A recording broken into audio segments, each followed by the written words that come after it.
पीहर या ससुराल, यह एक ऐसी लड़की की कहानी है मीरा, जिसके माता पिता बचपन में ही गुजर जाते हैं। बड़ी होने के बाद उसका शादी एक परिवार में होता है, जहाँ पे एक सास रहती है तुलसी जी और 2 जेठानियाँ रहती है। तुलसी जी जिनकी 3 बहू थी। तीज का त्योहार आने वाला था। तुलसी जी की 2 बहू के पीहर से तीज का सामान भर भर के उनके भाइयों द्वारा पहुंचा दिया गया था। छोटी बहू मीरा का यह शादी के बाद पहला त्योहार था। चूंकि मीरा के माता पिता का बचपन में ही देहांत हो जाने के कारण उसके चाचा चाची ने ही उसे पाला पोसा था, और हमेशा हॉस्टल में रहने के कारण भी उसे ये सब रीति रिवाजों के बारे में ज़्यादा जानकारी नहीं थी। पढ़ने में होशियार होने के कारण मीरा को कॉलेज के तुरंत बाद ही जॉब मिल गई थी। मीरा और आकाश, उसके पति, दोनों एक ही कंपनी में काम कर रहे थे, जहां दोनों ने एक दूसरे को पसंद किया था और घर वालों ने भी बिना किसी आपत्ति के दोनों की शादी करवा दी थी। आज जब मीरा ने देखा कि उसकी जेठानियों के पीहर से शगुन में ढेर सारा सुहाग का सामान आया है, तो उसे अपना कद बहुत छोटा लगने लगा। पीहर में इसका अपना कोई नहीं था, सिर्फ थे तो चाचा चाची, वो भी मीरा के पिता के पैसों से उसको हॉस्टल में एडमिशन करवा दिया और उसके बाद शादी करके अपनी जिम्मेदारी निभा ली थी। आखिर उसका शगुन का सामान कौन लाएगा, यह सोच सोच कर मीरा की परेशानी बढ़ती जा रही थी। जेठानी को हंसी ठहाके करके देखा तो उसे लगा कि शायद दोनों मिलकर उसका ही मजाक उड़ा रही हैं। आज उसे पहली बार माँ बाप की सबसे ज़्यादा कमी खल रही थी।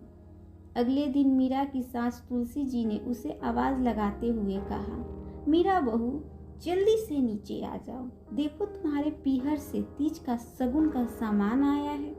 यह सुनकर मीरा भागी भागी नीचे उतरकर आंगन में आई और बोली, चाचा चाची आए हैं क्या? मम्मी जी कहाँ हैं? मुझे बताया नहीं कि वे लोग आने वाले हैं। मीरा एक सांस में बोलती चली गई।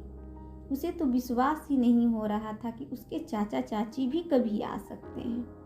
तभी तुलसी जी बोली, अरे नहीं, तुम्हारे चाचा चाची नहीं आए हैं, बल्कि भाई और भाभी सब कुछ लेकर आए हैं। मीरा चौंक कर बोली, पर मम्मी जी, मेरे तो कोई भी भाई नहीं है। फिर ड्राइंग रूम में जाकर देखो, वो लोग तुम्हारा ही इंतजार कर रहे हैं। तुलसी जी ने फिर आंखें चमकाते हुए कहा।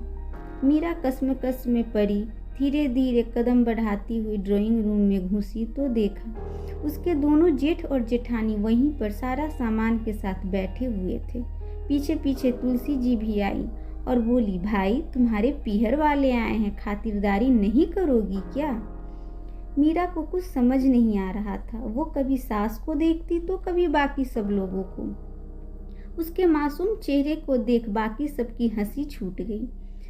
कल जब तुम्हारे जेठ और जेठानी के पीहर से शगुन का सामान आया और तुम्हारे पीहर से नहीं आया तो तुम्हारी आंखें नम हो गई थी। ये सब इन लोगों ने देख लिया था, जिसमें तुम्हारे माता पिता का ना होने का गहरा दुख समाया हुआ था।